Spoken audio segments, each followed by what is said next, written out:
O Diyos, Lord, marami pong salamat muli sa gabing ito. Kami po muli, Lord, ay makikinig ng iyong salita. Ito po yung pangatlong gawin. Salamat, Lord, mula po kaninang umaga hanggang sa oras na ito, sinasamahan mo po kami. Ngayon din po, Panginoon, samahan po muli kami, Lord, ang iyong presensya. Nawa po, Diyos, aming maramdaman. Kahit po yung sa mamagitan noon na yung mensahe ngayong pong araw ng Mayo, Panginoon, ibigay ng katatagan, kalakasan, lalapag sa amin yung mga anak. Kami pong sa at pagdakila. Alam po ng Panginoong Kristo. Amen. And ngayon po yung pag-uusap po natin ngayong buwan ng Mayo ay tungkol sa, yung nga sabi natin, yung last days o huling araw. Alam niyo po, nais nating talakayin laman sa huling. Kasi marami sa ating mga Christian na medyo nagiging abala dito sa mga bagay dito sa lupa. Sa trabaho, sa pag-aaral, sa negosyo, sa pamilya. Nakakalimutan natin na ang Panginoong Kristo ay babalik. Naniniwala po ba kayo? Amen. At yung pagbabalik tayo, meron pong kaugnayan doon sa word na last days. Kaya dapat matalakay natin yung mga bagay na yan. At siyempre, bago natin talakayin tungkol sa last days, sabi ko nga po, may kaugnayan doon sa pagbabalik ng ating Panginoong Kristo. Tatalakayin po muna natin. Ang pagbabalik po kasi ng Panginoong Kristo ay nasa dalawang aspeto. Ibig sabihin, dalawang beses siyang babalik. Baka yung hindi po nakakaalam, yung una, yung nandito na siya, yung, di ba, pinanganak siya. Pero sabi siya, nangako siya, di ba, nasabi niya siya ay babalik muli. Ba? At dalawang beses po yung pagbabalik ng ating Panginoong Kristo, kinakailangan maintindihan natin na magkaiba itong dalawang ito na pag-uusapan muna natin. Ito po yung sa simula natin para maintindihan natin na gaano ba kahalaga yung huling araw sa pagbabalik ng ating Panginoon. Amen? Una, yan. Sino po nakakaalam ng salitang raptured? Yan pong raptured, wala po yan sa Bible pag hinanap nyo po. Pero yung konsepto ng raptured ay nandoon sa Biblia. Amen. Sino po yung hindi nakakaalam dyan? Taas yung kamay. Alam nyo na meron bang ganyan sa raptured? Yung nakakaalam, wala rin, no?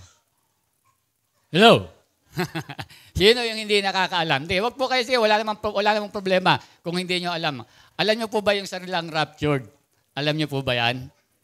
Hindi. O, yan. Pag-uusapan, kasi hindi ninyo alam na merong salitang ganyan na nakalagay sa Biblia at mahalaga yan. Diba? Pag sinabi pong raptured, una yan, sabi dyan, tignan nyo yung picture, diba? Believer met the Lord in the air.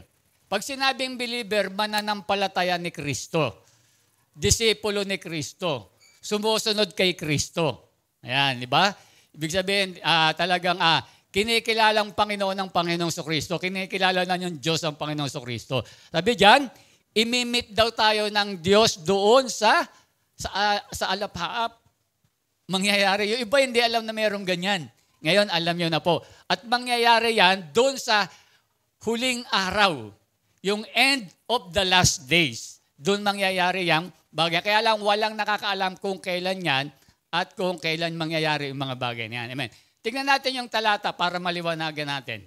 Ang sabi ng unang Tesalonica 4:16-17, sa araw na iyon ay maririnig ang tinig ng arkanghel at ang tunog ng trompeta ng Diyos at ang Panginoon mismo ay bababa mula sa langit na sumisigaw at ang mga namatay na sumampalataya kay Kristo ay bubuhayin muna.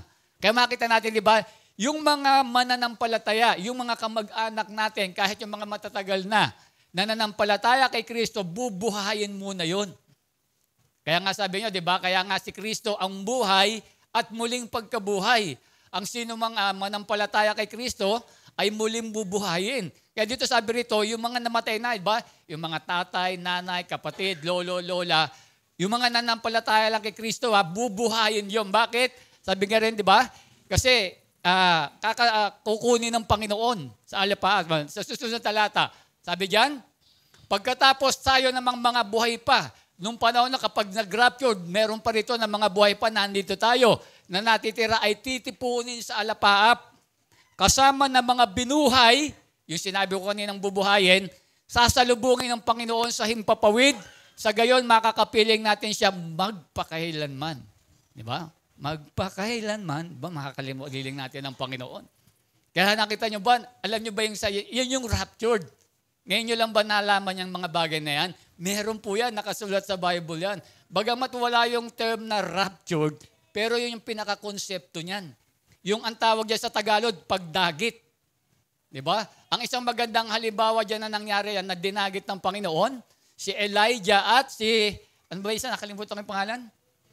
Si Enoch. Yan, hindi sila namatay pero kinuha sila ng Diyos. Ganon din po yung mangyayari sa atin. Di ba? Tayo po ay dadagitin, tayo pong lahat. Kaya nga sabi to, dun sa alapaap, tandaan natin, tayo lang yung makakaalam yan. At pag nangyari yung mga bagay na yan, tandaan natin, pag nangyari, hindi alam ng ibang mga tao na mangyayari yan. Magkakagulo, magugulo sila. Biglang yung misa, yung nagdadrive ng sasakyan, kung Christian yun, mawawalan ng sasakyan. Kaya magkakaroon ng magiging magulo yun pag dumating yung time ng rapture. At ang magiging iisipin ng mga tao, judgment day na, hindi pa po yun. Hindi pa po judgment day yun. Amen? Next slide. Yan. Pangalawa, yung yellow, titignan nyo ha. Number 2, raptured will be secret and instant. Ibig sabihin, walang nakakaalam nito. Mismo nga si Christ, hindi alam ito eh. Nung siya tao, pero yung pagiging Diyos, alam niya. Next slide. Talata, sabi rito, kaya't lagi kayong maging handa, sapagkat darating ang anak ng tao, si Kristo yon, sa oras na hindi ninyo inaasahan. Diba? Kaya makita natin, huwag tayong maniniwala na pag sinabi na si Kristo ay babalik na sa ganitong taon, sa ganitong buwan, kasi nga darating siya doon sa yung hindi mo inaasahan. Hindi mo expect na darating siya, kaya yung sikreto at instant po yun. Amen. Next, ito pa yung talata. Ang sabi pa dyan sa unang Korinto 15:51-52, isang hiwaga ang sinasabi ko sa inyo, hindi lahat tayo'y mamamatay, ngunit lahat tayo'y babaguhin. Sa isang sandali, sa isang kisap mata, kasabay ng huling pag-ihip ng trompeta. Kaya makita natin, sa isang kisap mata lang, dun darating yung Panginoon. Amen? Dun darating. Matatay Mervin, isang kisap mata nga. Paano cute oh. Di ba? Yung ganun lang oh. Yung isang kisap mata, ganun daw biglang darating yung Panginoon. Seconds lang yun. Yun yung mangyayari na biglang. Halimbawa, ako nagsasalita rito. Halimbawa, yung mga nanampalataya Kristo na tapat, di ba, biglang mawawala dito yun. Pag ibig sabihin, pag natira ka rito, pag nakita mo, nagsasalita ako rito, biglang may mga nawala sa tabi nyo, tapos naiwan tayo rito, patay. Ibig sabihin, raptured na po yun. Saglit lang yun. At sa buong mundo mangyayari yun, ha? Hindi lang sa Pilipinas. Kaya magkakaroon talaga ng magulo doon sa panahon na yun, magugulat yung ibang tao. Hindi nila alam, raptured na yun, pero yung mga Christian, alam nila yon. Kaya kapag ikaw Christian, alam mo, pagdating sa araw na yan, naiwan ka, delikado na. May pag-asa pa naman. Kaya lang, napakaliit na yung pag-asa. Kasi daranasin mo na yung dadaan ka na ron doon sa Great Tribulation kung tinatawag. Yun po yung yun po yung dando na yung Antikristo. Diba? Yung lahat ng paghihirap daranasin. Pero meron pa rin po mga kaligtas. Kaya makita natin ganyan, di ba?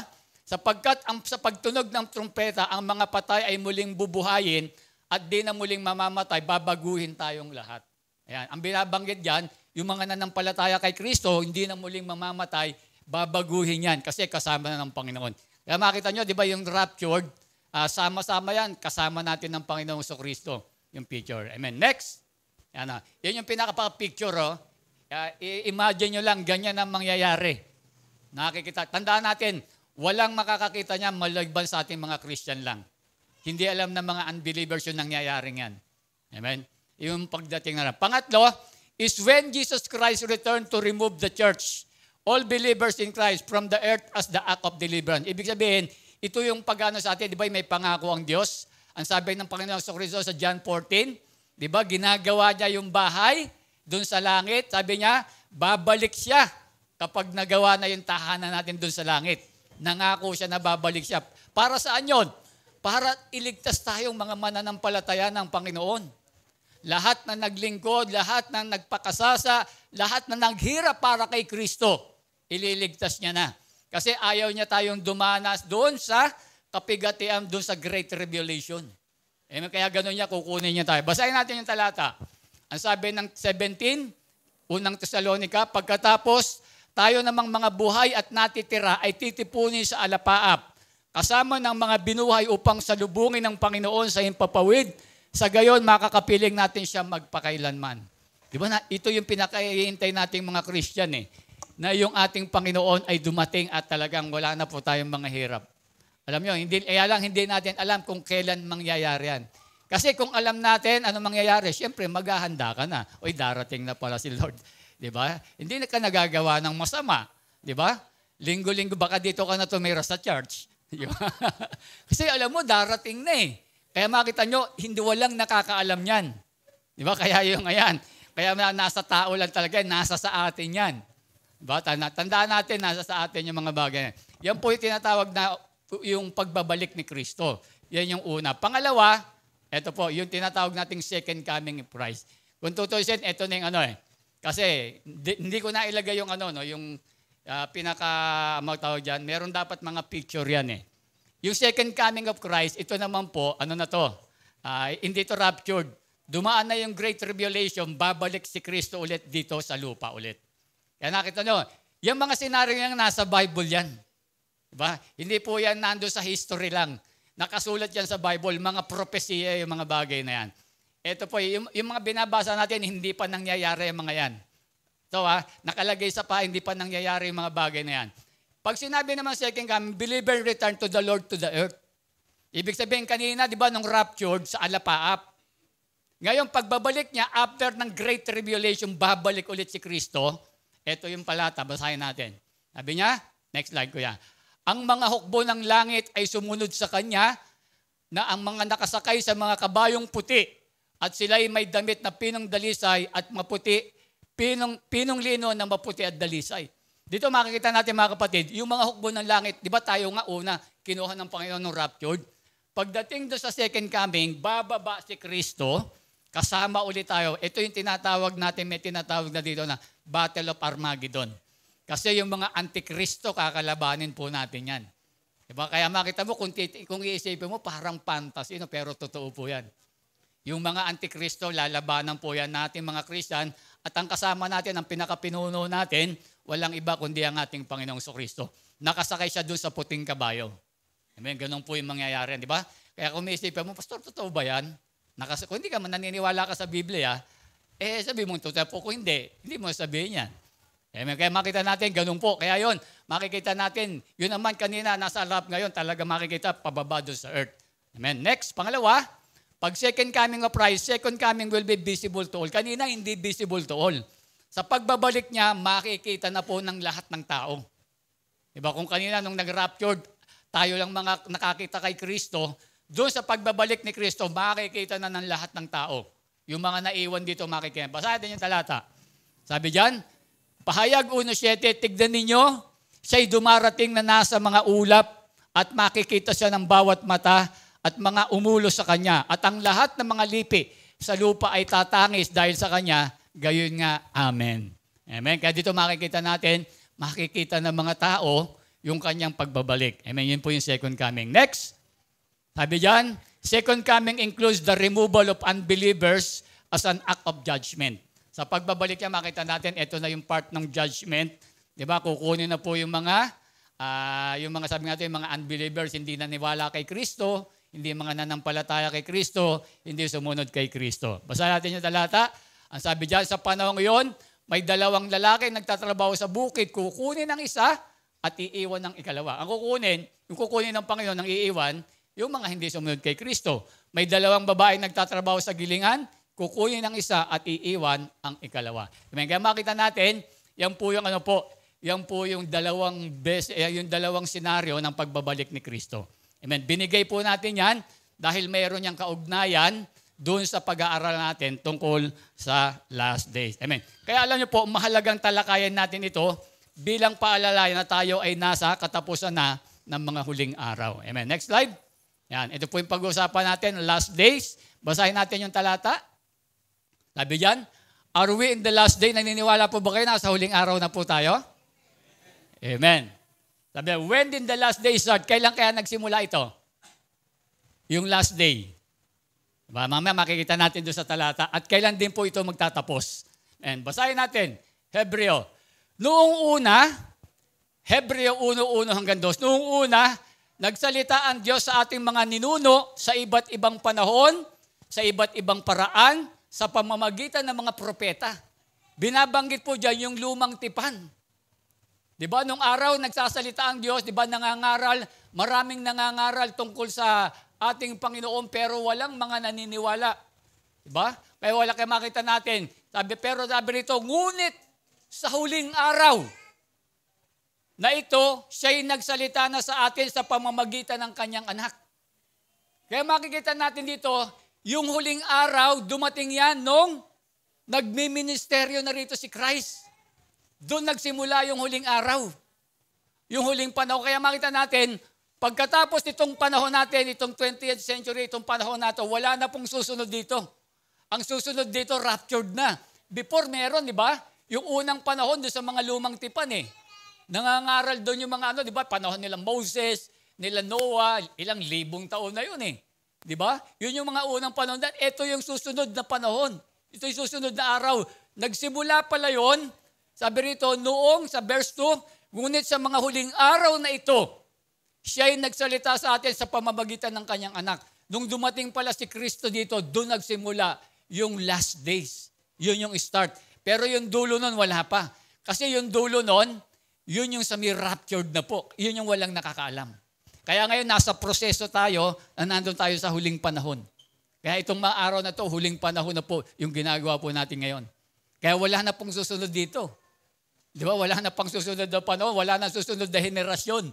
Pagkatapos nitong panahon natin na bumalik si Kristo. Ba? Kaya doon na po matatapos. Sabi diyan, sa pamamagitan ng anak ay nilikha ng Diyos ang sanlibutan at siya ay piniling tagapagmana ng lahat ng bagay. Alam niyo po, sabi nga po rito, tandaan po natin, sabi nga po rito, amen. Pagkatapos, kaya nagsimula ang huling araw sa ministeryo ni Jesus sa lumang tipan. Nagsalita ang Diyos sa mga tao sa pamamagitan ng mga propeta, gayon man hindi nakinig yung mga tao. Ba nakita natin, ang titigas ng ulo ng tao noong mga unang panahon. Merong naghahayag ng salita ng Diyos tungkol kay Kristo, walang nakikinig, walang naniniwala. Maraming propesya kay Kristo, walang mga naniniwala. Ba walang nakikinig sa kanila, kahit doon walang nakikinig doon tungkol kay Kristo. Kasi noon pa lang inihahayag na si Kristo para doon sa kaligtasan ng mga lahat ng tao. Kaya makita natin, tingnan natin, sa huling talata ng ng Old Testament. Amen. Sa mga ano po yung huling chapter ng Old Testament? Sino mga nababasa? Anong huling talata? Anong huling chapter ng Testament, ng Old Testament? Ano po yung huli? Sino ka alam? Ha? Ano yung huling talata? Nerissa? Kala? Hindi, yung huling talata, yung verses, yung chapter pala. Ano yung huling talata? Yung chapter ng Lumang Tipan. Nekart, sige, para alam na yan. Huling talata. Huling talata ako na. Chapter ng Lumang Tipan. Ano yung pinakadulo? Hindi, wala na yung sabihin mo lang yung aklat. Anong aklat? Hindi, yung sa Lumang Tipan. Malakyas. Ayan, Malakyas, di ba? Kaya yung mga nagbabasa ng Bible, yung huling aklat, Malakyas. Kaya ito, pagdating doon sa huling aklat, di ba yung unang panahon, yung panahon ng sa mga Israelita, kila Moses, kila David, ito po yung sinabi ng Panginoon sa Malakyas. Next. Ngunit bago dumating ang kakilakilabot na araw ni Yahweh, tignan niyo po sa Bible, ito po yung pinakahuli. Pati yung talata, ito po. At pagkatapos niya, New Testament na. Sabi John, ngunit bago dumating ang kakilakilabot na araw ni Yahweh, isusugo ko sa inyo si Propeta Elias. Muli magkakasundo ang mga ama at mga anak, kung hindi mapipilitan akong magtungo riyan at ganap na wawasakin ng inyong bayan. Amen. Kaya makita rito, nagsalita ang Panginoong rito, sabi niya, ipadadala ko si Elias. Di ba? Ipadadala ko si Elias. Sabi nga sa inyo, di ba? Para sabi na rito, para mangaral ulit para sa kanila. Para sabihin sa kanila, merong darating na Kristo. Pero anong nangyari, di ba? From Old Testament to New Testament, naging silent ang Diyos dyan. 400 years, hindi nagsasalita ang Diyos. Di ba? Kaya dito makikita natin, yung ibang mga tao, gumawa ng mga sariling mga ito raw yung ginawa ng Diyos. Di ba? Gumawa naman kanya-kanya mga aklat. Ba? 400 years. After nito pong Malakias, di ba, nung panahon ng mga hari noon, hindi na nagsalita ang Diyos noon. 400 years.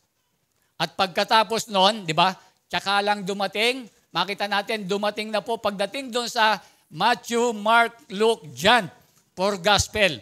Diyan nyo na po makikita yung espiritu ni Elias ay saan po? Nagsasalita kay John the Baptist. Siya yung nagpakilala kay Kristo. Sabi niya, magsisi kayo at talikuran nyo. Pagbasahin nyo po yan nung dumating si John the Baptist. Magsisi kayo at talikuran nyo ang inyong mga kasalanan. Sabi niya, darating yung ating tagapagligtas. Diba? Kaya makikita natin, doon sa panahong yon, doon dumating, diba? Yun yung unang pagdating ng huling araw, nung dumating po si Kristo sa ministeryo niya. Amen. Kaya dito, makikita natin yung mga bagay ng pangkapatid na tayo po ay nasa huling araw na. At nagsimula yan nung dumating pa si Kristo. Kaya, nakita nyo, ilang libong taon na yon. Napakatagal na, kumbaga sa hinog na. Malapit na po. Amen? Kaya makita nyo, kahit doon sa basahin nyo sa aklat ng mga Pedro, may mga nagsasalita ron, ang sabi na darating ang Panginoon, hanggang ngayon, wala pa rin. Libong taon na yon. Yung dumadaan lang sa panahon natin ngayon. Kaya hindi imposible na talagang napakalapit na yung huling araw. Di ba yung tinatawag natin na raptured? Amen? Kaya ito po yung mga topic natin. Next. Yan. Ito yung topic natin. Ngayon pong araw na ito, pag-uusapan natin yung mga palatandaan o yung mga signs ng huling araw. Sunod, characteristic of people in last days.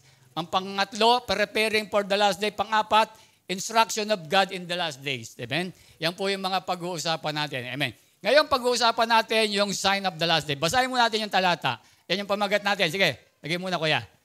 Yan, the sign of last days. Yan po yung pag-uusapan natin. Kasi dapat alam natin, lalo higit sa tayo mga Kristiyano, alam natin ano ba yung sinabi ni Kristo ng mga palatandaan bago siya bumalik. Kasi yung unang pagbabalik niya yung rapture, yun po yung end of last days. Nagbigay na siya ng mga palatandaan, pero hindi niya sinabi kung kailan. Palatandaan lang. Ang tanong, yung mga palatandaan yan, nakikita na ba natin? Kasi pag nakikita na natin yan, ibig sabihin, malapit na po. Amen? Basahin natin yung talata. Matthew 24 verse 3, habang si Jesus ay nakaupo sa bundok ng mga olibo, palihim siyang tinanong ng kanyang mga alagad, kailan po ba mangyayari ang mga sinabi ninyo? Yung sinabi niya kasi dyan, sa verse 1 and 2, sabi niya, nakita mo ba yung mga bato sa kapwa bato? Walang matitira dyan, lahat iguguho yan.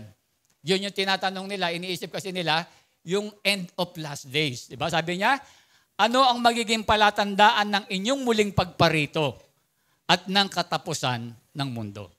And, kaya yung pag-uusapan natin, verse 3 yan, pagdating doon sa 4 hanggang 14, binanggit niya lahat yung mga palatandaan. Yung tanong ng kanyang mga alagad.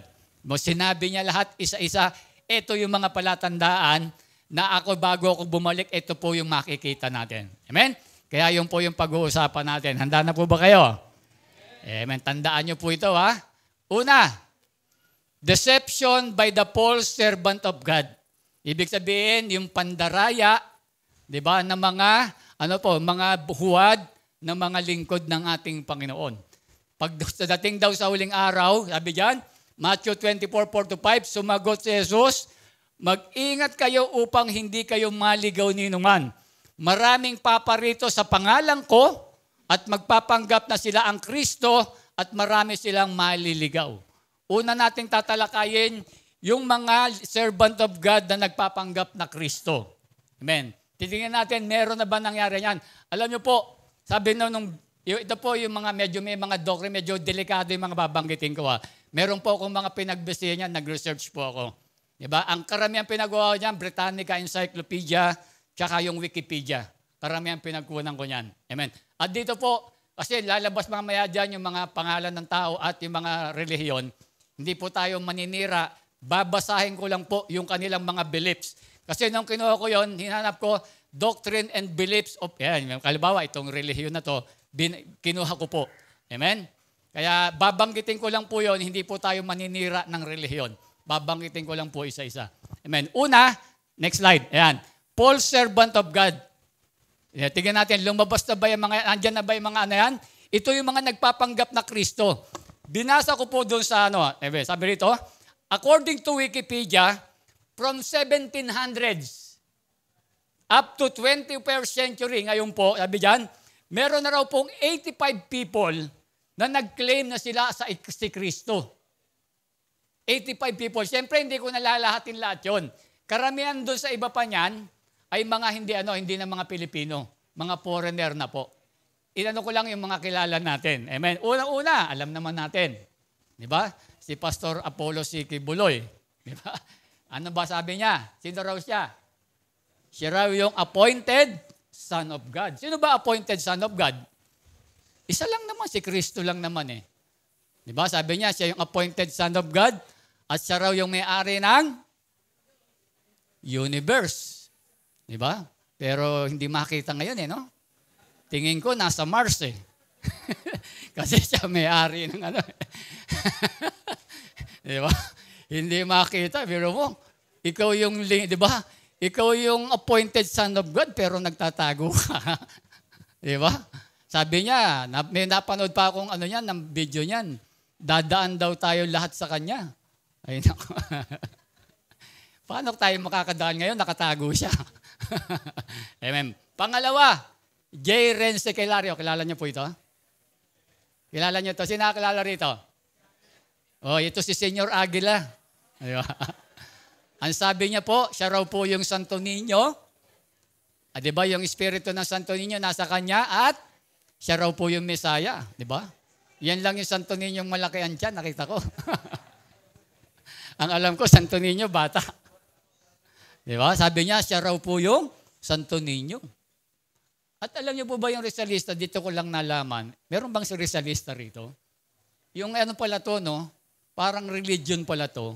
Naniniwala sila na si Jose Rizal ay reincarnation of Jesus Christ.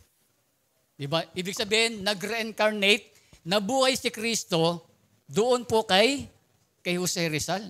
Yung pala yung paniniwala ng mga yan. Kaya kinikilala nilang Diyos si Jose Rizal. Yung mga Rizalista. Nandito na ba yan? Nandito na yung mga yan. Diba? Kaya diba, ano yung unang palatandaan? Yung mga magpapanggap na Kristo. Nung isang araw, kailan lang, nakapanood ako ng merong isa po kasing tao na sa BGC, nagwala siya. Sino nakapanood nun? Nagwala siya sa BGC, hinuli siya. Diba? Sabi niya, gumagamit ka ba? Sabi niya, gumagamit. Mula umaga, lagi akong gumagamit. Sabi niya, araw-araw gumagamit ako. Sabi niya, di ba? Napanood yun, di ba? Gumagamit ako araw. Tawang-tawa si Mekos, so. Ikaw yata yun eh. Di ba? Gumagamit ako araw kung gumagamit. Sabi niya, pero don't touch me. Hindi niyo ako po pwedeng ulihin. Bakit? Ako si Kristo. Naku, gumagamit na pala ng droga si Kristo. Pero alam naman natin, may tama yun. Ayun, di ba? Totoo po yun. Di ba? Sinakapanood nun. Diba? Kasi hinuli siya sa BGC, nagbawala siya eh. Ayaw niya, huwag daw siya huliin dahil siya raw si Kristo. Kaya makita nyo, marami talagang gumagamit doon sa pangalan ng ating Panginoong Kristo. Amen? Kaya makita natin, mga palatandaan lang po yan. Kaya nakita nyo, habang tumatagal, dadami pa yan. Magpapanggap na Kristo, marami pa yan. Ngayon, from hanggang year 2024, ang bilang 85 people. Diba? Marami pang magpapanggap yan. Kasi hanggang palapit ng palapit yung pagbabalik ng Panginoon. Amen. Pangalawa, Paul's teaching. Sabi ko, Paul's teaching ha. Ito yung sinasabi ko, babasahin ko lang po yung mga sinulat ko ha. Hindi po tayo naninira ng mga relihiyon. Meron po ako mga pinagbasihan. Kasi ba't ko sinabing Paul's teaching? Kasi yung turo nila, hindi akma doon sa turo ng salita ng ating Panginoon. Una, Catholic. Di ba? Pero tandaan nyo, pero in fairness ang Catholic po, parehas tayo ng pagkakilala sa Diyos. God the Father, God the Son, God the Holy Spirit. Kaya lang yung turo lang nila na hindi, meron silang false teaching na hindi angkop doon sa salita ng Panginoon. Una, kahapon tinuro ko na po doon sa mga couples purgatorio. 'Di ba? Alam naman natin walang purgatorio sa Bible. Na kapag ang tao ay namatay, medyo ano pa yung kasalanan, medyo may konting kasalanan ka pa, saan ka? Doon ka muna sa purgatorio. 'Di ba? Medyo doon ka lang muna, stuck ka lang muna diyan. Pagpe-pray muna namin ikaw, kapag napag-pray na kita, diba? Tuloy-tuloy yung panalangin sa simbahan, dahil langit ka na pagkatapos nun. Diba? Meron bang ganon? Walang ganon. Ang sabi ng Bible, diba? Hebreo 9:27, minsan lang mamatay ang tao pagkatapos paghuhukom. Ano ba yung turo natin dito? False teaching, sabi, maraming ililigaw. Tignan nyo, maraming gusto ng tao doon sa ganong pananampalataya. Bakit ba maganda yan Kahit pala gumawa ka ng kasalanan, gumagawa ka ng mabuti, nagbebisyo ka, pag namatay ka, nandun ka lang sa purgatorio. At pwede ka pa palang malangit. Aba, maganda dyan. Gusto ko dyan. Pwede pa pala akong gumawa, di ba? Kaya makita mo, inililigaw nito yung tao. Di ba? Inililigaw nito kasi sino yung gusto ng ganon? Biro mo, di ba? Tayo. Sa atin, di ba, wala talagang bisyo. Wala talagang bisyo talaga. Kailangan hanggang mamatay ka, hanggang dumating ang Panginoon, dapat wala kang gagawin. Sa kanila, kang gagawin anong masama.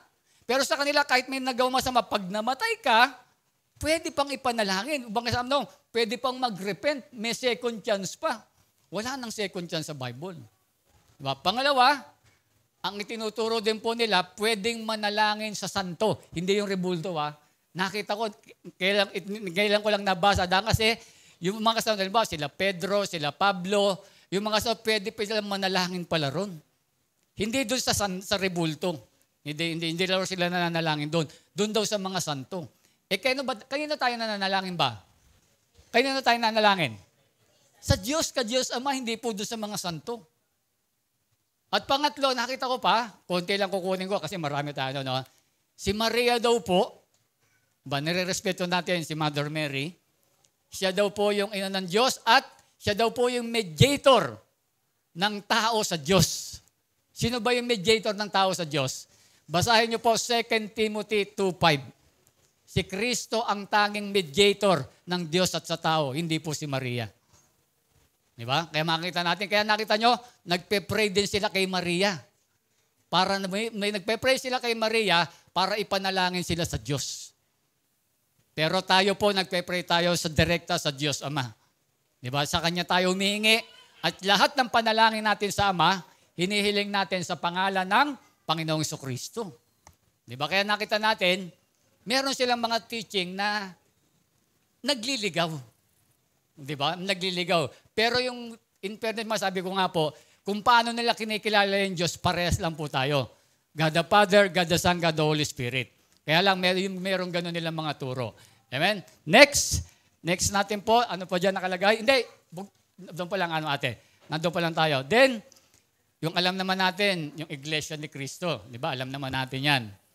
Ang Iglesia ni Cristo, ang turo nila ay, si Cristo ay tao Di ba?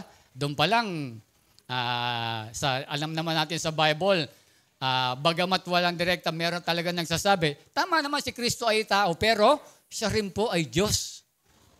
Kaso tinuturo nila, si Kristo ay tao. Di ba? Anong pa yung turo nila? Sabi po, ang turo pa nila ito, sabi rito, there is no salvation outside the Iglesia ni Kristo. Walang kaligtasan, di ba? Doon sa mga pag hindi kayo ng Iglesia ni Kristo, hindi ka ligtas. Lumalabas, tayo pong lahat dito, hindi tayo miyembro, hindi tayo lahat ligtas. Sila lang yung mga ligtas. Ano ba yung sabi ng Bible? Gayon na lang ang pag-ibig ng Diyos sa sanlibutan, di ba? Ang kaligtasan para sa lahat yan. Hindi lang doon para sa iisang grupo. Di ba? Pero sa kanila, yun yung tinuturo nila. Inililigaw po tayo. Di ba? Sabi, sa huling panahon, mayroong darating na magpapanggap na Kristo at ililigaw ang sinuman. Pero mo, ganun yung turo nila. Gusto nila, kinakailangan, aanib ka sa kanila. Pag hindi ka umanib, ay hindi ka ligtas. Wala ka sa loob ng kawan Di ba? Wala ka sa loob, hindi ka ligtas. Amen? Kaya makita natin, hindi na ba false teaching yun. Meron na po ng mga yun. Alam nyo, marami yan. Kaya lang, yan lang pinili natin, mga kilala. Dahil sunog natin, sabi natin dito, yung Jehovah's Witnesses. Amen. Yan Jehovah's Witnesses. Ano po ba yung mga turo niyan? Yung Jehovah's Witnesses, makikita nyo po yan, pumupunta sa mga bahay-bayan, nangangatok yan. Marami yan, may mga dalang trucks. Ayan, may mga dalang trucks yan. Masisipag, in fairness, masisipag mangaral yan, ha? Pero ang problema, yung doktrina nila, ito po. Ang doktrina nila, Jesus is not God. Jesus is the small God. Maliit na Diyos lang si Kristo. Kaya si Yesu Kristo raw hindi dapat sinasamba. Wala na. Malayo ka agad doon sa mga, alam naman natin sa Bible, Christ is God. Diba? Kaya nakita nyo, panliligaw din doon. Diba? Marami pa yan. Hindi natin dadamihan na kasi marami yan. Pangatlo, Kingdom of Jesus Christ. Alam naman natin yan. Yan po yung kay Pastor Apollo Sibuloy. Diba? Ang sabi niya rin po, kapag wala ka ron doon sa kanila, hindi ka rin miyembro nila, hindi ka rin maliligtas. Sila lang po din po yung ligtas. Amen? Kaya kung gusto mong maligtas, sumama ka raw sa kanila. Pag hindi, hindi. Kaya tayo, kawawa naman tayo. Diba? Hindi tayo miyembro niyan eh. Diba? Kaya hindi tayo ligtas. Diba? Ito po, may pinagkuhanan po ko nito yung doctrine and beliefs ng mga ano. Pangatlo ay panglima, Jesus Miracle Crusade International. Yan po yung kay Pastor Will de Almelda. Kilala niyo po yan? Yan po yung mga mahaba na babae. Tapos puro mga nakaputi yan. Sila, dati galing sila, sila Brother Rene. Nakita niyo, wala na siyang buhok ngayon. Di ba tayo, mahaba buhok niyan. Tapos yung mga babae niya, mahaba buhok. Ang lalaki rin ba mahaba buhok? Hindi, no? Ang mga babae mahaba buhok, tapos ang mga babae nakaputi. Dapat hindi makikita dapat hanggang dito yung suot mo. Yung mga palda nyo hanggang baba. Wala dapat makikita. Amen. Kaya si Abana Alawi, hindi pwede dyan. Di ba? Hanggang doon. Ano yung turo nila na hindi natin pinakikinggan? Ang turo nila, ang Diyos Ama, ang Diyos Anak, ang Diyos Espiritu Santo, si Kristo lahat yun. Yun yung turo. Ang tawag doon, oneness. Di ba? Ganun ba yung pagkilala natin sa Diyos? Hindi. Iba yung God the Father, iba yung God the Son, iba yung God the Holy Spirit, hindi isa yun. Isang Diyos sa tatlong persona, kahapon tinuro ko sa couples yun. Di ba? Pero sa kanila, yung Diyos Ama, si Kristo yun, yung Diyos Anak, si Kristo, yung Holy Spirit, si Kristo rin. Si Kristo lahat. Kaya puro Kristo lahat sila. Yun yung turo nila. Hindi naman yung tinuturo ng Bible. Panghuli, the Church of Jesus Christ of Latter-day Saints. Nakita niyo po yan yung may matutulis. Mga simbahan nila. Yan po yung Mormons. Alam niyo yung Mormons? Nakita niyo po yung simbahan nila, may mga matutulis na mga Tapos, mayroong basketball court lagi. Hindi ko lang alam bakit may basketball court lagi. Di ba? Ang turo naman nila, yung God the Father, God the Son, God the Holy Spirit, magkakaiba. Lumalabas, tatlo yung Diyos sa kanila. Yung Diyos Ama, Diyos yun. Si Jesus Christ, Diyos. Yung Espiritu, ay Diyos din. Kaya lang, magkakaiba sila. Sa atin, iisa lang yon. Sa tatlong persona lang sila. Iba-iba lang yung persona nila. Kahapon, tinuro ko na po sa couples po ito. Diba? Sa kanila, gano'n yung pagkakaiba yung nila. Iba yung God the Father, iba yung God the Son, God the Holy Spirit. Sa atin yon, sa kanila lumalabas, tatlo yung Diyos, tato, isa lang po. Amen. Doon sa mga kabataan na dito, baka hindi alam ko, hindi nila alam yung Trinity. Yung ating pong statement of faith, ito po mga kabataan, yung mga nandito. Tayo po ay merong iisang Diyos. Tandaan niyo po yan, ha? Parehas tayo ng Katoliko sa pagkilala sa Diyos. Iisang Diyos pero sa tatlong persona. God the Father, God the Son, God the Holy Spirit. Example, si Pastor Benji. Ako po ay pastor dito. Amen? Tapos sa bahay, Benjamin Panganiban ako, tatay ako. O tapos halimbawa, sa lugar namin, kagawad ako. Kagawad ako, tatlo. Di ba? Pastor, tatay at kagawad. Tatlo yung tinatrabaho ko. Di ba? Tatlo yung trabaho ngayon. Pero ilan yung taong yon? Isa lang. Ganon din yung Diyos. Merong Diyos Ama, Diyos yon. Merong Diyos Anak, si Kristo. Yung Diyos Espiritu Santo, di ba? Iba-iba yung trabaho ng pero iisa lahat yun, Diyos lang lahat yun. Amen? Tanong niya, bakit nagkaganon? Yun yung ng Panginoon, yung mystery of Trinity. Wala rin, hindi nyo makikita yung word na Trinity sa Bible o Trinitarian. Pero yung konsepto, nandun po yun. Amen? Kaya sana po maiintindihan natin. Medyo mga doctrine po yung mga bagay na yan. Amen? Kaya makita natin yung una pong deception, yung unang palatandaan, yung i-deceive po yung mga ang mga tao. Noong mga merong lalabas na magpapanggap na Kristo at merong mga pananampalataya, ililigaw nila. Siyempre, trabaho ng demonyo, iligaw yung mga ayaw nila na maligtas tayong lahat. Amen? Palakpakan natin ng Panginoon. Number 2. Ayan. Wars and rumors of wars. Sabi ng Matthew 24:4-5, makakarinig kayo ng mga labanan at makakabalita ng mga digmaan sa iba't ibang dako. Ngunit huwag kayong mababahala dahil talagang mangyayari ang mga iyon, bagamat hindi pa iyon ang katapusan ng mundo. Kaya nakita nyo, pag nagkaroon ng mga Third World War III, hindi pa katapusan ng mundo yon. Mangyayari pa lang talaga yon. Di ba sabi yon? Maglalaban-laban ang mga bansa, gayon din ang mga kaharian. Amen. Kaya dito, nag-research po ako, sabi po ng World Population Review, as of 2024, we have 32 countries at war. Ibig sabihin, merong 32 bansa na sa ngayon ay merong gera, naggegera. Diba? Kaya makita natin yan, Pastor, talaga namang may mga gera eh. Tama kayo, pero tignan nyo, padami ng padami yung gera. Diba? Habang tumatagal, padami ng padami yan. At hindi lang padami ng padami. Ano yung mga unang gera ng araw? Diba? Nung araw, mga jungle bolo, mga pana, mga espada, tapos na-invento yung baril, mga baril na. Diba? Tapos ngayon, ano na yung ngayon? Naku, may nuclear weapon na ngayon. Diba?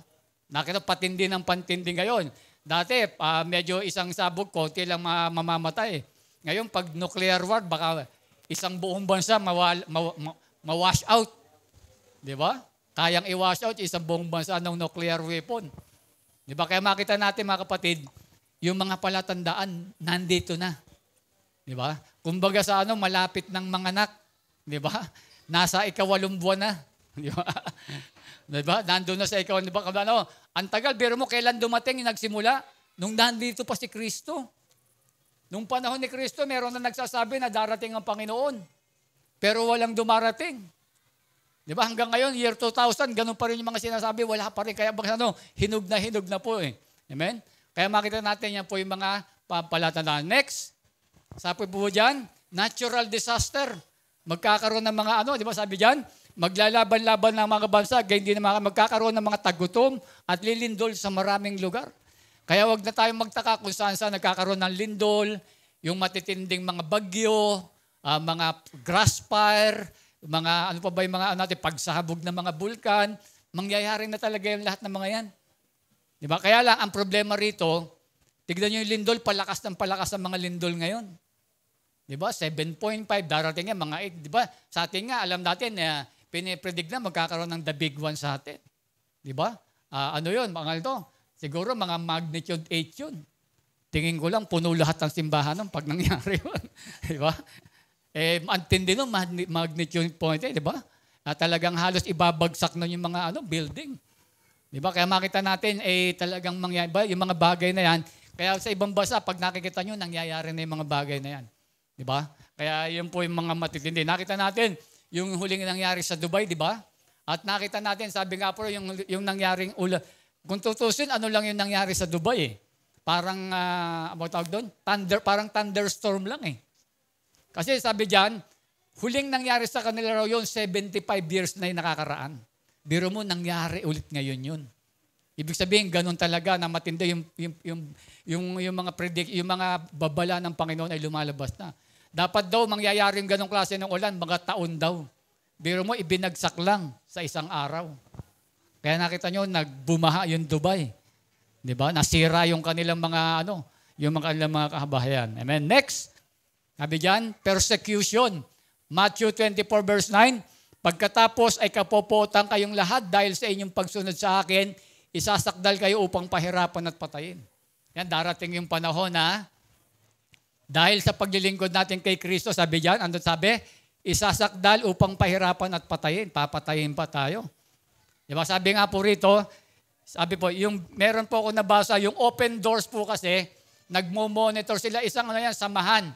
Parang sa atin sa Pilipinas, parang NGO yan. Pero ito buong mundo siya. Ang pangalan, Open Doors. Nagre-research siya, nagbibigay siya ng mga data about sa mga Christian na nape-persecute. Ang sabi niya po rito, as of 2024, sabi niya po rito, 365 million Christian suffer high level of persecution and discrimination of their faith. Alam niyo sa atin, hindi ganong nararamdaman niya. Bakit? Kasi Christian country tayo eh. Karamihan itong binabanggit niya po rito dun sa mga Arab nation. Tapos tsaka dun sa mga communist party ng mga bansa, China, North Korea, Cuba, di ba? Yung mga yung mga bansang mga komunista, kawawa po yung mga katulad natin doon. Tayo rito magpasalamat po kayo sa Panginoon. Sa kanila, ang tindi ng persecution sa kanila. Ito nga sabi nga po nung isa, sabi po doon sa Nigeria, sabi ro, Bishop Doime indicated that thousands of his parishioners have been murdered. Most of them at the hand of Islamists. They are pointing guns to their head or holding knives to their neck while telling that they kill them if they do not convert to Islam. Ganun po daw sa Nigeria. Lalapitan ka ron, sabihin sa iyo, Nerissa, mag-i-Islam ka ba? Hindi. Ayaw, kasaksakin ka na ron. Ganun doon po ron. Diba? Tatay Mario, magko-convert ka na ba sa Islam? Ayaw, babariling ka. Ganun sa kanila ron. Diba? Hindi pa nangyayari sa atin yung ganun. Kung mangyari kaya rito yun, may pumasok dito. Diba? Tinanong tayo, Francis, diba? Ano kaya do? Sa ibang bansa, nangyayari na po yun. Kawawa yung mga Christian doon. Diba? Yun yung mga persecution eh. Pero alam nyo po, sa atin, darating din yung panahon yan. Tandaan nyo po yan. Darating din yung panahon yan dito sa atin na darating yung panahon na magkakaroon ng persecution. Sabi dyan, tandaan nyo, kung sinong ipe-persecute, pagkatapos ay kapupota kayo lahat dahil sa inyong pagsunod sa akin. Lahat ng sumusunod kay Kristo, yun ipe-persecute. Di ba? Makita natin, sa India nga, ito po sa India, nabasa ko, merong ginawang batas sa India na kapag nagpa-convert ka sa ibang pananampalataya, ano gagawin? Ikukulong ka ron. Ikukulong ka. Pag nagpa-convert ka ron, may ginawang batas sa kanila. Ganon yung persecution sa mga Christian. Doon sa talagang mga sumusunod kay Kristo. Kaya tayo, alam nyo, magpasalamat tayo. Doon sa Arab nation, basahin nyo po yan. Kawawa ang mga Kristiyano dyan. Sila nagsiserve dyan, nakatago sila. Tayo lantad na lantad dito, pero ayaw pa natin magsimba. Di ba? Diyan sa mga Arab nation, nakatago ang mga simbahan dyan. Ako po, nung nag-Saudi po ako, nakatago yung simbahan namin. Nung nagsa-church ako sa Saudi, nakatago po yung simbahan namin doon. Meron kaming pintuan doon, meron kaming butas na maliit. Pag may kumakatok doon, sumisilip muna kaming ganyan. Tinitignan namin. Ang problema po, alam niyo po ba? Ang mga nagsusumbong doon, mga Pilipino rin. Nakakaawa. Yung nagsusumbong sa ibang church doon, mga kapwa Pilipino rin. Di ba? Kasi binibigyan sila eh. Di ba? Kaya dito makita natin, di ba? Yun yung persecution, kawawa yung mga kababayan, di ba? Nangyayari na po yan sa ibang bansa. Pero sa atin, hindi pa. Pero alam niyo po, mangyayari yan sa buong mundo. Ibig sabihin, yung nalalapit na pagbabalik ng ating Panginoon. Amen? Next. Apostasy. Sabi diyan, Matthew 24:10, maraming tatalikod sa pananampalataya, magkakanulo sa isa't isa at mapupuot sa isa't isa. Diba, darating yung araw, tatalikuran mo na yung pagiging Christian mo. Yung pagiging Christian natin, tatalikuran nyo na yan. Diba? Siguro nasasabi mo lang ngayon, hindi mo gagawin yan. Pero pagdating ng araw, ewan ko lang. Sana maging matatag tayo. Maraming tatalikod sa pananampalataya. Sabi diyan, magkakanulo sa isa't isa. Doon pa lang, di ba, nakita nyo sa Saudi, meron ng mga traidor ng mga kapwa natin Pilipino nagsusumbong sa mga di ba? Kaya mapupusot sa isa-isa. Ano ba yung apostasy? Sabi diyan, next slide kuya. Ay ate. The total rejection of Christianity by a baptized person who having at one time professed the Christian faith publicly reject it. Di ba? Yung tinanggap mo si Kristo, nagpabautismo ka, then nire-reject mo na yung pananampalatayang yon. Ano ba yung mga dahilan bakit tayo tatalikod sa pananampalataya? Una, number 1, reject in persecution, di ba? Yung kapag ginuusig nga, tatalikod na tayo sa pananampalataya. Ayaw na natin. Nakita natin na, huhulihin pala yung mga born again na. Yung mga nagdadala ng Bible, wala na. Ayoko na dyan. Balik na lang ako sa dati. Gusto ko pang mabuhay ng matagal. Magiging ganun yung reason yan. Diba? Pag nakita natin, di ba? Kaya mangyayaring ganun. Ano pa? Betrayal of faith in Christ. Di ba? Ganun nga. Di ba? Dahil sa persecution, itatalikuran mo na yung pagiging Christian. Itatali si Kristo, itatalikuran mo na rin yan. Ano pa? Yung kahirapan, dahil sa sobrang kahirapan, tatalikuran mo na yung pananampalataya mo. Dahil pagdating ng matagal-matagal araw, nakita nyo, marami talagang maghihirap. Dahil bakit? Pasama ng pasama yung panahon eh. Di ba? Kasi siyempre sa sobrang kahirapan, iisipin mo, uunahin ko pa ba yung magsimba? Wala nga kaming makain. Di ba? Ganun ang iisipin ng mga tao nun. Di ba? Paano na yung aking pamilya? Anong kakainin nila? Magsisimba pa ba ako? Magtatrabaho na lang ako. Di ba? Gugustuhin ko nang mamatay ng busog kaysa mamatay ng gutom. Yan yung mga katwiran, di ba? Kahit hindi na mag-church, okay lang. Di ba? Kahit alam nila yung tama, mangyayari kasi, kaya sa huling araw, mangyayari yung mga ganyang bagay. Kaya pinapakita natin, kaya ngayon pa lang, huwag na kayong magtataka pag nakikita nyo na nangyayari na yung mga bagay na yan. Bakit? Sinabi na ni Kristo eh. Kaya sa atin ngayon, reminders na lang po yan na maging matatag tayo sa ating pananampalataya. Amen. Kung gusto nating makasama sa raptured, sa pagbabalik ng Panginoon. Huli, yung worldly, pagiging makasanlibutan. Basahin natin yung talata. Sabi dyan, mga taksil, hindi ba nyo alam na kapag nakikipag-kaibigan kayo sa sanlibutan, ay kinakaaway naman ninyo ang Diyos. Ang sino mang nagnanais na maging kaibigan ng sanlibutan, ay nagiging kaaway ng Diyos. Pag sinabi nating sanlibutan, yung mga gawa ng sanlibutan, yung mga bisyo, yung mga pagdanakaw, yung mga crime, kapag ginagawa daw natin daw, sabi, kaaway daw natin ng Diyos. Kasi darating yung panahon nga, dahil sa ganyan sa kahirapan, gusto mo yung ganitong bagay, tatalikod ka na lang sa pananampalataya. Amen? Kaya yung mangyayari, nakita nyo, pagdating ng araw, makikita po natin yan, halos wala nang magsisimba. Di ba? Halos wala nang magsisimba. Pagdating ng araw, marami nang hindi papasok sa simbahan. Dahil sa kahirapan, dahil sa persecution, dahil kailangan na ba, dahil sa mga kalayawan, yan nangyayari sa paligid, matatakot na yung karamihan, hindi naman mag-church. Kaya dito, di ba ngayon pa lang, patibayan na tayo ng ating pananampalataya. Amen? Hanggat ganito pa yung panahon sa atin, samantalahin natin. Amen? Kasi anytime, hindi natin alam kung hanggang kailan yung buhay natin. Amen? Next, lawlessness will be increased. Pang-anim po yan. Diba? Sabi ng Matthew 24:12, lalaganap ang kasamaan, kaya't manlalamig ang pag-ibig ng marami. Ibig sabihin, yung kasamaan, lalaganap yan. Diba? Yung kasamaan, lalaganap po. Doon sa buong mundo, mangyayari po yung mga kasamaan. Ano yung mga yan? Number 1, yan. Violence increasing everywhere. Diba makikita natin yung mga pagnanakaw, pagpatay, dadami at titindi yan.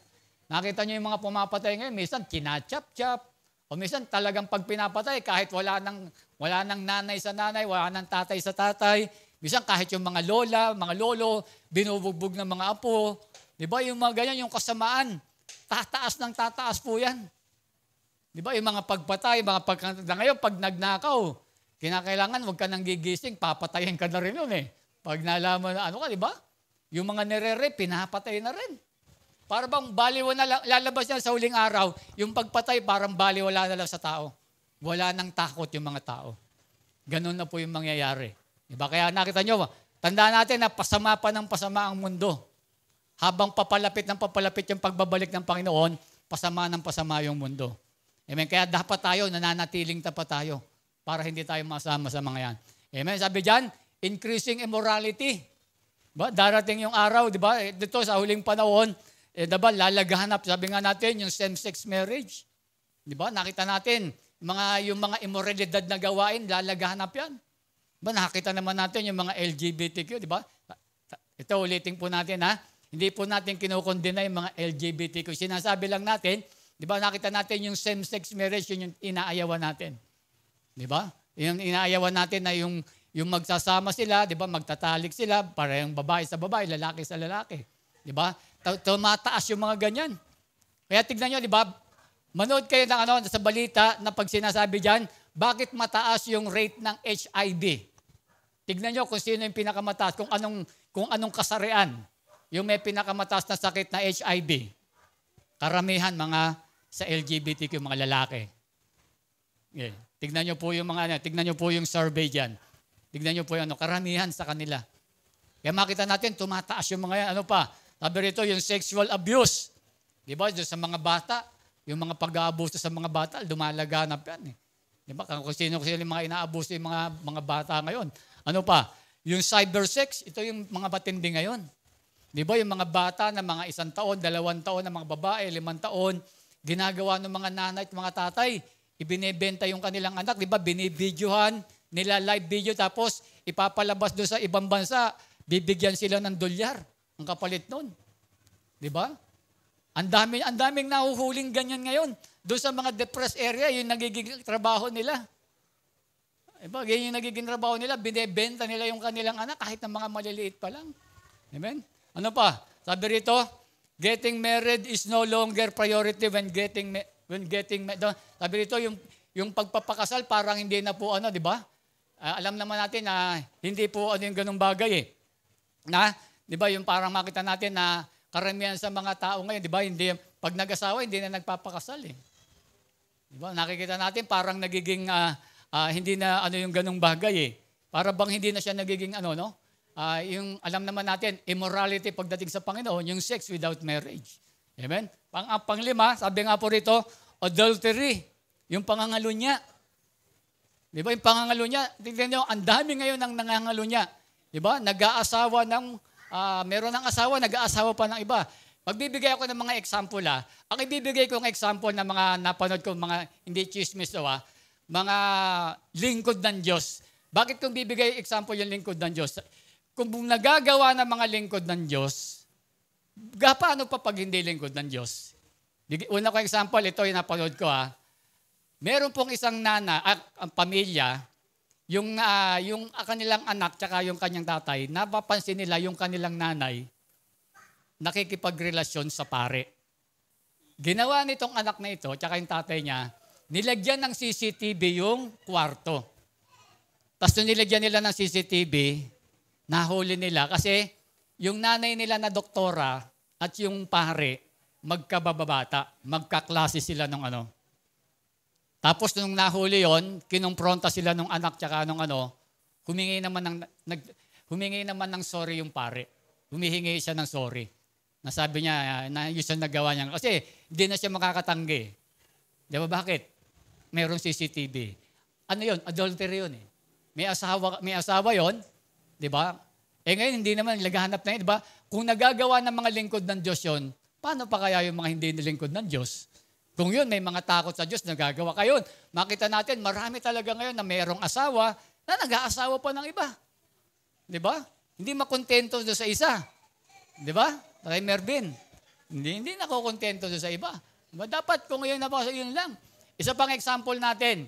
Kung ito napanood yun na rin po ito, yung Baptist pastor sa Dumaguete. Ang tawag sa kanya, di ba, Sugar Daddy. Kung napanood yun na po yan. Ito po kasing pastor na ito, ay meron siyang miyembro na nagkagusto siya doon sa dalaga. Maganda po yung dalaga, nag-aaral yung dalaga, pero alam niya rin na may boyfriend po ito. Ginawa po ng pastor, maganda kasi yung babae, sumasali sa mga beauty contest yun eh.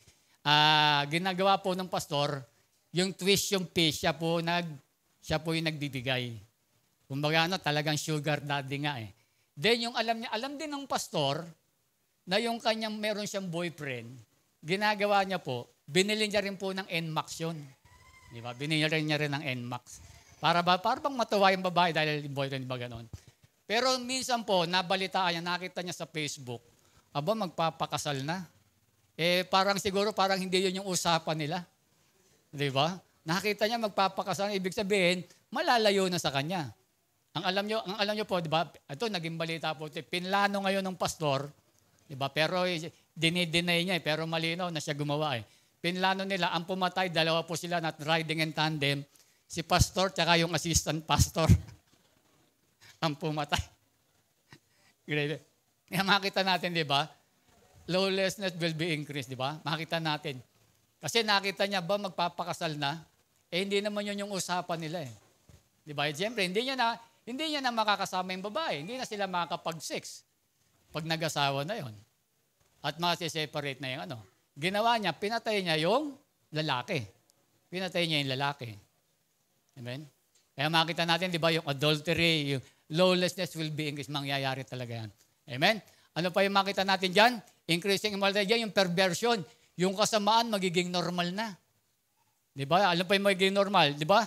Makita natin yung abortion, nagiging normal practice. Sex without marriage, nagyayari na po.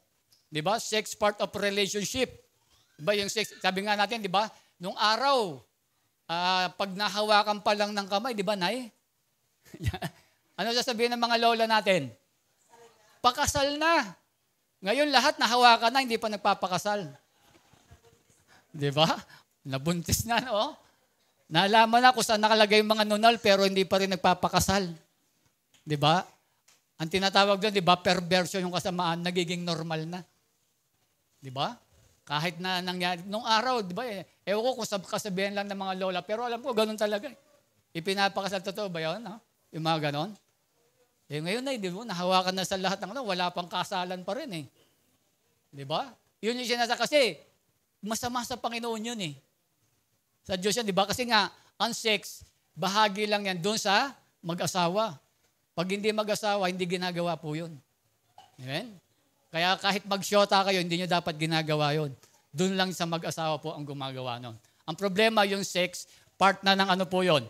Part na ng mga relationship ngayon, di ba? Parang yun na yung yung trend eh. Para ba pag hindi mo ginawa yun, parang hindi ka kasama sa panahon eh. Pero hindi po yun. Tandaan natin, ang salita ng Diyos hindi nagbabago. Magbago na lahat yung pananaw ng tao, pero ang salita ng Diyos mananatili ang ganyan. Ang pagtatalik, ginagawa lang ng mag-asawa yan. Amen? Kaya pag ginawa ng hindi mag-asawa yan, sexual immorality, fornication, pakikiapid po yan sa ating Panginoon. Amen? Ano pa rito? Makita natin yung vices are using illegal drugs, smoking, alcohol, drinking, are normal to our generation, di ba? Yung mga bisyo, normal na doon sa mga tao ngayon eh. Lalo sa mga kabataan, di ba? Nakikita ko yung mga kabataan ngayon, pa-vape na lang eh, di ba? Kahit yung mga high school, doon sa lugar namin, kasi may high school doon, nakita ko yung mga high school, mga first year, second year, may mga hawak na vape. Yayabang pa, no? Ba't nayayabang mga nagbe-vape, no, Kuya Glenn? Para bang social, no, pagdating vape, no? Iba kasi yung ganyan, eh. Pag vape, di ba, mabango yung usok. Mga ganun pa yung mga kabataan, eh. Di ba? Parang normal na lang doon sa mga no? Alam nyo ba yung vape may nicotine din yan? Di ba? Meron akong 2 doktor na vlogger na sinusundan ko. Tinuro nila yan. Yung vape may nicotine din na nakasama dyan. Akala nyo lang po wala, meron ding nicotine yan. Mas matindi pa nga raw yan doon sa talagang sigarilyo. Eh. Di ba? Kaya lang yun yung nagiging ngayon eh. Diba? Nakita natin kasi doon sa lugar namin, malapit kami doon sa eskwelahan ng mga high school. Nakikita ko yung paglabasan. Naku, yung mga bata kay liliit pa. May mga hawak na mga vape. Kasi saan mo lang mabibili yan eh. Nagiging normal na yung ganong bagay eh. Amen? Sige nga po, palakpakan natin ng Panginoon. Last, yung blasphemy. Diba? Alam naman natin, diba? Darating yung sa huling panahon, diba? Yung ang ating Panginoon ay lalapastanganin. Sa totoo lang, alam nyo po, karamihang gumagawa nito, sa totoo lang, yung mga LGBTQ eh. Yung lumalapastangan kay Kristo. Diba, kilala nyo po si Vera, ano ba yun? Anong pangalan nyo? Nandito si Toy, yung pangalan nun, yung baklang Vera Luca ba? Alora Beca, diba? Tignan nyo po yun, diba? Nirap niya yung ama namin. Tapos binastos niya, nakasuot siya ng parang Nazareno eh. Binastos niya ang Diyos eh. Diba? Ganun-ganun na lang. Ikaw ba kaya mong gawin yung ganun? Pero makikita natin kasi diba dahil yung lawlessness will increase, yung mga tao talagang imamak ang Diyos, wala nang takot, lapastangan sa Diyos. Lantaran ang ginagawa ng mga tao ngayon yan. Nung araw, naku, takot na takot gawin ng mga Yung mga tao ng araw, takot na lapastanganin ng Diyos. Di ba? Yung mga maitulak ko lang, maano nga, ngayon hindi. Talagang kung gaano lapastanganin ng Diyos, gano'n na lang sa kanila eh. Di ba? Alam nyo, titindi pa yung mga yan. Pagdating araw, pa-worse pa ng pa-worse yan. Ito, alam naman natin, di ba, saan nangyari yan? Sa Rio de Janeiro, sa Brazil yan. Alam nyo ba, ang Brazil, Catholic country yan? Di ba? Ang daming ano dyan. Ang daming mga Christian dyan. Pero tignan nyo po, pag meron silang ang tawag nila, mga parada nila yan eh. Sinama nila sa parada, tignan mo, ang sinasamba nila, yung demonyo no? Satanismo sinasamba nila. Karamihan dyan, sorry doon sa mga LGBTQ, karamihan, sila yung gumagawa niyan eh. Sila yung mga gumagawa na minamak nila si Christ. Ba nakita nyo, pag nagpaparada yung mga yan, minamak nila si Christ. Nilalapastangan nila ang Diyos. Di ba? Tapos gusto pa nila, bigyan sila ng di ba? Yung karapan nila. Nakita yung Diyos nga, nilalapastangan nila. Pero hindi naman po natin nila lahat na ganyan. Kasi meron ako mga kaibigan at classmate na mga ganyan din, pero hindi po ganyan yung mga ugali. Di ba? Nire-respeto ko po sila. Kasi merong iba talaga ng mga ganyan eh. Amen? Kaya makita natin sa huling araw, mangyayari po yung mga bagay na yan. Amen? Last, ang panghuling palatandaan ng Panginoong Jesucristo, the gospel preached to all the world. Matthew 24:14, ipapangaral sa buong sanlibutan ang magandang balitang ito tungkol sa kaharian ng Diyos upang magsilbing patotoo sa lahat ng mga bansa at sabi, at saka darating ang wakas. Yan. Kaya po pag naipangaral na sa buong mundo, yung salita ng Diyos, yung rapture darating na yon. Darating na po yung wakas. Kaya ibig sabihin, nandito pa tayong lahat, hindi pa napapangaral sa buong mundo. Tandaan po, yan, hindi yan utos, pangako ng Diyos yan. Ang utos ng Diyos na mangaral nasa Matthew 28:19-20. Kaya nakita nyo, bago siya umakyat sa langit, sabi niya, di ba, go ye and preach the gospel. Sa Matthew 28. Kaya nakita nyo kasi bakit niya sinabi sa 28 yung bago siya umalis. Kasi doon sa 24, sinabi niya doon sa palatandaan eh. Sinabi niya yung mga sign na ipapangaral sa buong mundo yung salita ng Diyos. Kapag nangyari na yun, kasi, bakit ganon? Kasi kapag naipangaral na, wala nang maikakatwiran yung tao. Sabi, hindi ko naman, wala namang nangaral sa amin eh. Di ba? Kapag buhusgahan na ng tao, di ba? Sasabihin ng tao, wala pag nagbuhusgahan na yung Diyos, sasabihin niya, wala namang nangaral sa amin tungkol kay Kristo. Di ba? Pwede niyang mga katwiran Diyos kung talagang wala talagang nangaral. Kaya makita natin, lahat ng tao makakarinig yan na merong mga ngaral tungkol kay Kristo. Di ba? Kasi para walang makaikatwiran ang bawat tao na nabuhay sa mundo na sasabihin niya, ay walang nag-share sa amin yan ha. Walang nag-share sa amin tungkol kay Christ ha. Kaya makita mangyayari. Kasi lalo ngayon, napakadali ngayon. Dahil meron mga wifi, mga internet. Lahat mararating yan. Kaya nga po tayo ng Diyos doon sa lahat ng tao. Di ba? Para alam nila yan, para pag dumating ang Panginoon, walang maikakatwiran na tao na, hindi ko alam yan, walang nagsabi sa akin na kinakailangan kong pasumampalataya kay Kristo. Wala na po mga katwiran. Amen? Sa huling talata, sa ating pagtatapos, sa ating nabigyan, Matthew 24:13, ngunit ang manatiling tapat hanggang wakas ang siya lang maliligtas. Amen. Mga kapatid, tayo lahat. Amen. Kaya nito makita natin mga kapatid na doon sa paglilingkod natin sa Panginoon, huwag tayong pabago-bago, di ba? Kasi babaya abutan tayo ng pagdating ng Panginoon. O hindi ka man abutan ng pagdating Panginoon, noon na sa panahon na ikaw ay nanghihina sa pananampalataya, bigla kang mamatay. Paano na ngayon? Walang second chance yun. Kaya yung paglilingkod sa Diyos, tuloy-tuloy po yan. Dapat hindi namamatay yung apoy. Medyo nandiyon ka lang, pero wag mamamatay yung apoy ng pananampalataya. Amen? Yung piling tapat lang hanggang wakas, yun lang yung maliligtas. Kaya kapag hindi ka nahinto ka, pagdating doon sa wakas, hindi ka umabot, hindi ka maliligtas. Amen? Kaya nga rito sabi niya, yung katapatan sa paglilingkod. Kaya tayo po, seryoso siya natin. Di ba? Nagtataw ka, nagde-negosyo ka, doon ka sa bahay, housewife ka, o ano man yung ginagawa natin, wag mong buhay mo po paglilingkod sa ating Panginoon. Mong iwawala ang Panginoong Jesucristo sa ating mga buhay. Amen? Huwag nating iwawala. Kaya kasi, para yung katapatan, yung paglilingkod natin sa iyong Panginoon, hindi nawawala yan. Magtutuloy-tuloy po yan. Para anytime na mawala tayo, kunin tayo ng Panginoon, makakasama tayo ng ating Panginoon. Amen? Kaya po yung mensahe natin, alam ko ito yung message, tayo po ay paalala sa ating lahat po.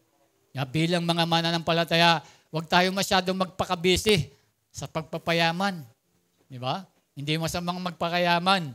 Kaya lang, ingat-ingat lang, dahan. Baka haltakin ka niyan, palayo doon sa pananampalataya. Ganon din sa mga pag-aaral, sa mga nagninegosyo, sa mga abala, sa mga anumang bagay sa mundong ito. Tandaan nyo, babalik ang Panginoong Jesucristo. Ang sabi niya lang, maliligtas lang daw yung magiging tapat. Diba? Ang maliligtas daw, sabi niya, nakita nyo, nakasama sa Matthew 24 yan. No? Yung mananatiling tapat lang daw maliligtas. Kaya pag at inabutan na kunin ng iyong buhay, wala na tayong magagawa. Kaya ngayon pa lang talagang ituloy natin, katapatan natin sa paglilingkod sa Panginoon. Amen? Sige, tayo po yumuko at manalangin. Purihin kayo, Diyos Lord. Marami pong salamat sa gabing ito, Diyos. Patuloy namin kayong niluluwalhati, Panginoon. At sa paalala, salamat, Panginoon, na ipinakita mo po sa amin kung ano po yung mga palatandaan na sa iyong pagbabalik, Panginoon, sa huling araw. Kaya po nawa, Lord, na iyong mga anak na narito, Panginoon, na nakapakinig ng iyong mga salita, tulungan mo, Diyos, maging masigasig, kami sa pagiging Kristiyano namin. Tulungan mo kaming lahat, Panginoon. Salamat sa iyong paalala. Salamat sa ito, Lord, na pagiging masigasig namin sa paglilingkod at yung pagiging tapat namin sa paglilingkod sa inyo. Diyos, bago kami ng panambahang ito, humihiling muli kami ng iyong bendisyon mula sa inyo, proteksyon, lusugan, sa anumang mga kapahamakan, provision sa aming mga sources of income, higit sa lahat, Panginoon, yung nagmumula sa inyo, Lord, makamit po nawa namin. Salamat po, Diyos, sa pangalan ni Jesus. Amen. Purihin ng Diyos. God bless po sa inyong lahat.